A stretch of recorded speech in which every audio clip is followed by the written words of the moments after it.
Hello friends, अस्सलाम वालेकुम। Welcome back to my channel. तो फ्रेंड्स, कैसे हैं आप सब? आई होप आप सब अच्छे होंगे, खुश होंगे।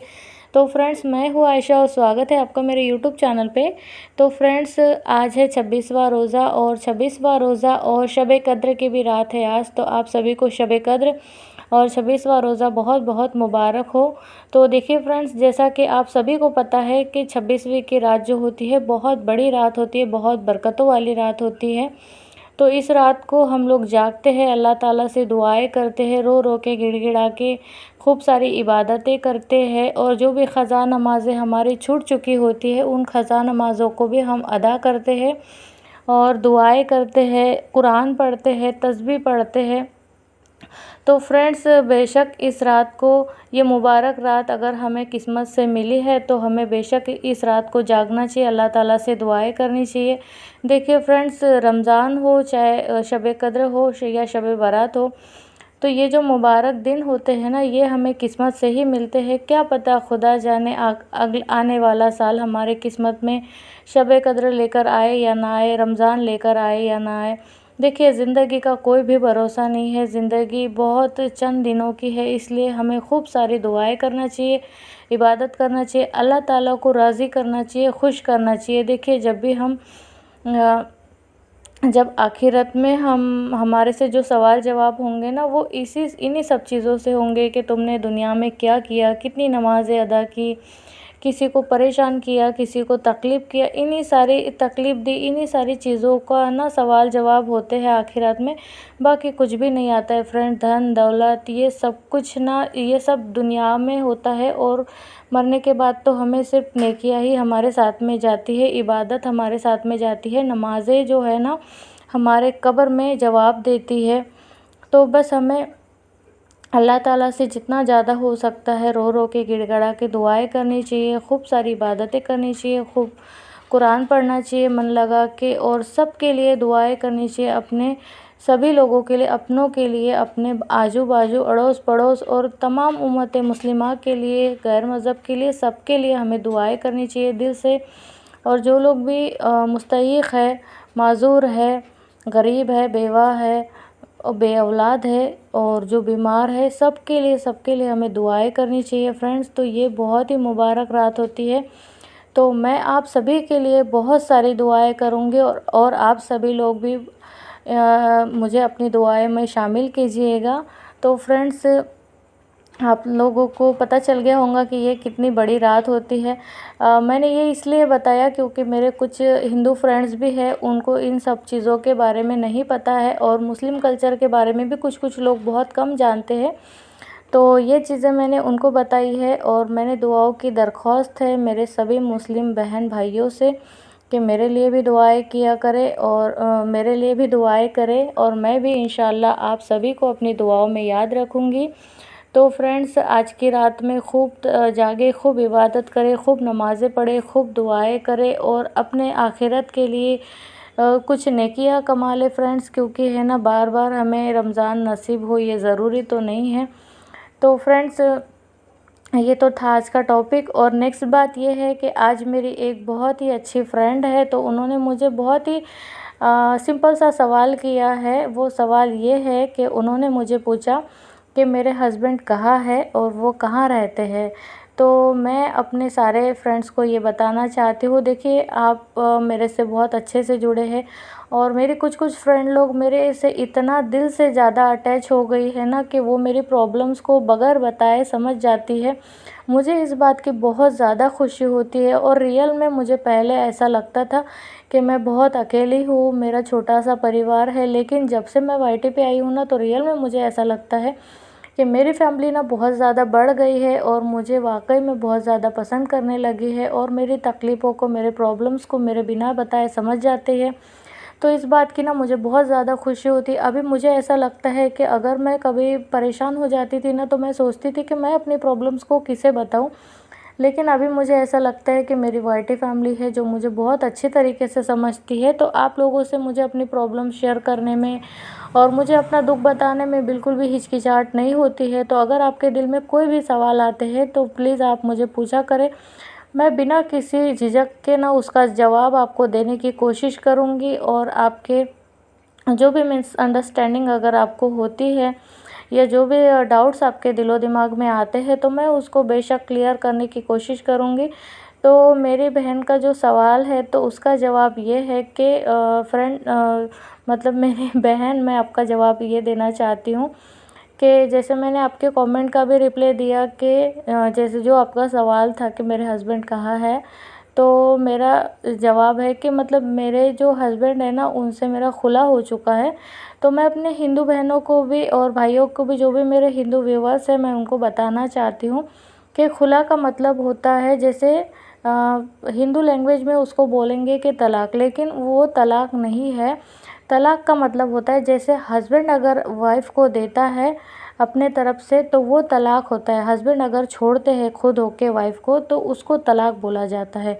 खुला का मतलब ये होता है कि जैसे जो औरत अपनी तरफ से शौहर को आज़ाद करती है अपने रिश्ते से, तो वो होता है खुला। तो इसको मुस्लिम लैंग्वेज में खुला बोला जाता है। तो मैंने अपने शौहर से खुला लिया है, और खुले की बहुत सारी वजह है। देखिए, मैं ये बोलना चाहूँगी कि कुछ रिश्ते हैं ना, अल्लाह ताला हमारे लाइफ में कुछ वक्त के लिए रखते हैं। अगर अल्लाह ताला हमसे ज़्यादा बेहतर जानते हैं, कुछ कुछ बातें जो है ना, अल्लाह को पता, मतलब सारी, अल्लाह तो बेशक गफूर रहीम है, दिलों के राज को भी जान लेता है। तो है ना, अल्लाह को पता होता है कि हमारे लिए कौन सा रिश्ता सही है और कौन सा रिश्ता गलत है। तो देखिए, मेरे लाइफ में जो रिश्ता था, मेरा पास्ट था, वो मैंने उसे निभाने की बहुत ज़्यादा कोशिश की, दिलो जान से कोशिश की, लेकिन वो रिश्ता मेरा था ही नहीं, तो वो मेरी लाइफ में टिकेगा कैसे। जहाँ तक मैं आपको बताना चाहती हूँ कि मतलब मेरे जो रिश्ते की शुरुआत हुई थी, वो झूठ की बुनियाद पे हुई थी, झूठ से शुरुआत हुई थी। देखिए, इस्लाम जो है ना, वो मैंने अपनी मर्ज़ी से और अपने मन से अपनाया है, अपने खुशी, राज़ी खुशी से। मुझे किसी ने फ़ोर्स नहीं किया इस्लाम में आने के लिए। और ऐसा नहीं है कि मैं निकाह की वजह से इस्लाम में आई या किसी से शादी करके ही इस्लाम में, ऐसा नहीं है। बल्कि जब मैं बैचलर थी, उस टाइम पे भी मैं इस्लाम को बहुत ज़्यादा मानती थी, और उसी वक्त अल्लाह ने मुझे हिदायत दे दी थी कि मैं इस्लाम में आऊँ। मुझे इस्लाम से बहुत ज़्यादा लगाव था। तो मैंने अपनी शादी के पहले भी अपने फ्रेंड लोगों के साथ में रोज़े वगैरह रखे थे। मैंने कुछ कुछ सूरे वगैरह सीखे थे कि नमाज़ वगैरह कैसे पढ़ी जाती है और रोज़े कैसे रखे जाते हैं। तो ये सब मैंने थोड़ा थोड़ा शादी के पहले सीखा था। और निकाह को मैंने सिर्फ ज़रिया बनाया था कि निकाह के ज़रिए से मैं इस्लाम में टिकी रहूँ, क्योंकि कहीं ना कहीं मुझे डर था कि मैं अपनी फ़ैमिली में अगर वापस चली गई, तो मुझे अपने फैमिली में ही शादी करनी पड़ेगी। और मैं नहीं चाहती थी बिल्कुल भी कि मैं अपनी फैमिली में शादी करूं, क्योंकि इस्लाम मुझे बहुत ज़्यादा पसंद आ गया था। इस्लाम जैसे मेरे मतलब मेरे दिल के बहुत ज़्यादा करीब हो चुका था। तो मुझे ऐसा लगा कि मुझे इस्लाम में दाखिल होना चाहिए, और सबसे बड़ा ज़रिया है निकाह। निकाह की वजह से मैं इस्लाम में टिकी रह सकती हूँ। तो इसी वजह से मैंने निकाह किया था। लेकिन मेरा जो फ़ैसला था निकाह करने का, तो मैंने अपने लाइफ में बहुत ही रॉन्ग पर्सन को चुना था निकाह के लिए। तो उस बात का, देखिए, हम जब अपनी लाइफ में कोई कदम उठाते हैं, तो उस वक्त अच्छा या बुरा हमें समझाने के लिए अगर कोई हो उस वक्त, तो हमें बहुत अच्छे से ना बातें और चीज़ें समझ में आती है। अदरवाइज़ हमारा एक गलत फ़ैसला ना हमारी पूरी लाइफ को ख़राब कर देता है। तो ये मैं आप लोगों से भी बोलना चाहूँगी कि अगर आप किसी नई ज़िंदगी की शुरुआत करते हैं ना, तो आप बहुत सोच समझ के कीजिए। किसी पे बहुत ज़्यादा ट्रस्ट कर लेना एकदम से बहुत ज़्यादा गलत होता है। हमें पहले किसी का बैकग्राउंड चेक कर लेना चाहिए, उसे पूरी तरीके से जान लेना चाहिए। ये नहीं कि प्यार में अंधे होके किसी से भी रिश्ता जोड़ लो। तो मेरे से भी वही गलती हुई है। ऐसा नहीं मैं बोलूँगी बिल्कुल भी कि मैंने किसी के साथ, मतलब मैंने, मेरे जो पास्ट में जो मेरे मेरे जो एक्स हस्बैंड थे, मैंने उनसे पहले से ताल्लुकात रखे, ऐसा बिल्कुल भी नहीं है। मैंने बाकायदा उनसे निकाह किया, और निकाह के बाद ही मैंने हलाल तरीके से उनसे अपना रिश्ता कायम किया। तो मैंने अपने रिश्ते को ना बनाने में बहुत ज़्यादा जल्दबाजी की, क्योंकि मुझे ना कहीं थोड़ा सा डर था कि मैं अगर रिटर्न चली गई, तो फिर मुझे वापस लौट के आना ना बहुत ज़्यादा मुश्किल हो जाएगा। तो इसीलिए मैंने अपनी ज़िंदगी का जो फ़ैसला किया ना, बहुत ही ज़्यादा जल्दबाजी में किया, और उस एक गलत फ़ैसले ने ना मेरी पूरी लाइफ ख़राब करके रख दी। उस बात का ना मुझे अभी तक पछतावा है और ताउम्र रहेगा। मतलब जब तक मैं ज़िंदा हूँ, दुनिया में हयात हूँ, तब तक ना मुझे इस बात का ना पछतावा रहेगा कि मैंने अपनी लाइफ में बहुत ही रॉन्ग डिसीजन लिया था। देखिए, मेरी लाइफ ख़राब हुई, मुझे उस बात का वो नहीं है, लेकिन मेरे पीछे जो दो शख्स है, जो दो औलाद है मेरी, जो मेरे दो बच्चे हैं, तो मेरी वजह से कहीं ना कहीं उनको भी प्रॉब्लम हो रही है लाइफ में। लेकिन मैं हमेशा ये कोशिश करती हूँ, मैं एक सिंगल पेरेंट्स हूँ और मैं हमेशा कोशिश करती हूँ कि उन लोगों को कभी भी कोई तकलीफ़ ना हो। हमेशा माँ बाप दोनों का फ़र्ज़ निभाने की मैंने पूरी पूरी कोशिश की है। और इसी वजह से जब मैं फ़र्स्ट टाइम हामिला थी, यानी कि जब मैं फ़र्स्ट टाइम प्रेग्नेंट हुई, तो मैंने खुदा जाने मेरे दिलो दिमाग में कैसे है, देखो कुछ कुछ बातें हैं ना, अल्लाह ताला खुद ही अपने जहन में डाल देता है, यानी कि दिमाग में डाल देता है कि जो आगे आने वाली जो भी प्रॉब्लम्स है ना, उसके लिए हमें कहीं ना कहीं अल्लाह ताला आगाह कर देते हैं। तो वही चीज़ें मेरे साथ हुई कि मेरे दिमाग में ना एकदम से माइंड में आया कि अगर मेरा मेरा जो भी औलाद होंगी, लड़का होगा लड़की होगी, तो उसको मैं ना आलिम बनाऊंगी, हाफिज़ बनाऊंगी, जो भी है।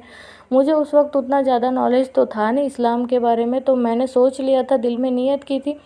तो इसी वजह से दुनियावी जो माहौल अभी चल रहा है, उसके चलते ना मैंने अपने बच्चों को मदरसे में डालना ज़्यादा ज़रूरी समझा। तो ये तो चलते रहता है फ्रेंड्स। ये जो ज़िंदगी है ना, ज़िंदगी है उतार चढ़ाव, दुख तकलीफ़ परेशानी, ये तो आते रहती है। तो हमें ना इसका डट के सामना करना चाहिए। मेरी लाइफ में बहुत ज़्यादा प्रॉब्लम्स आई, बहुत बोले तो बहुत ज़्यादा ही, हद से ज़्यादा आई।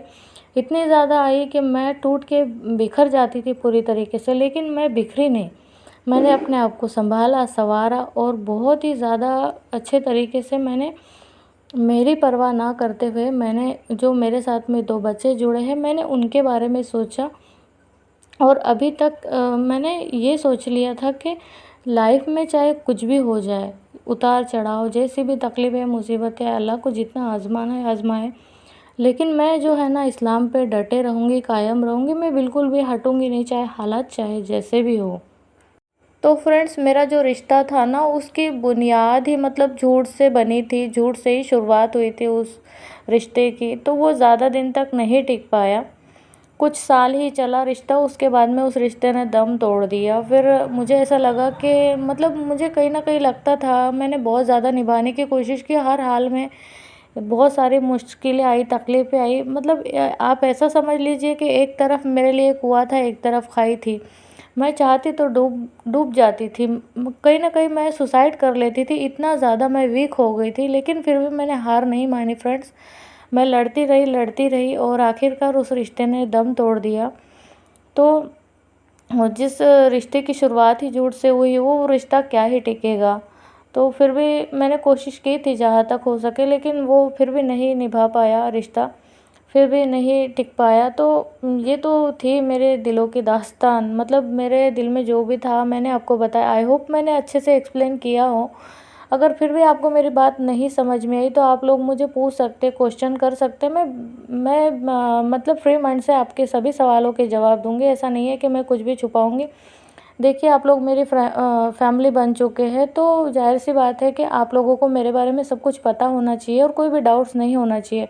मैं अगर सोशल मीडिया पे हूँ, तो मैं पूरी तरीके से क्लियर रहना चाहती हूँ, ना कि मैं फेक नहीं रहना चाहती, मैं रियल रहना चाहती हूँ। जैसे मैं रियल ज़िंदगी जीते आ रही हूँ, उसी तरीके से मैं रियल रहना चाहती हूँ। तो आई होप आपको मेरी बातें समझ में आई हो। अगर नहीं आई हो, तो आप लोग मुझे कुछ भी, अगर मन में अभी भी डाउट है, तो क्वेश्चन कर सकते हैं, मैं आपके जवाब ज़रूर दूंगी। तो ये तो थी आज की वीडियो।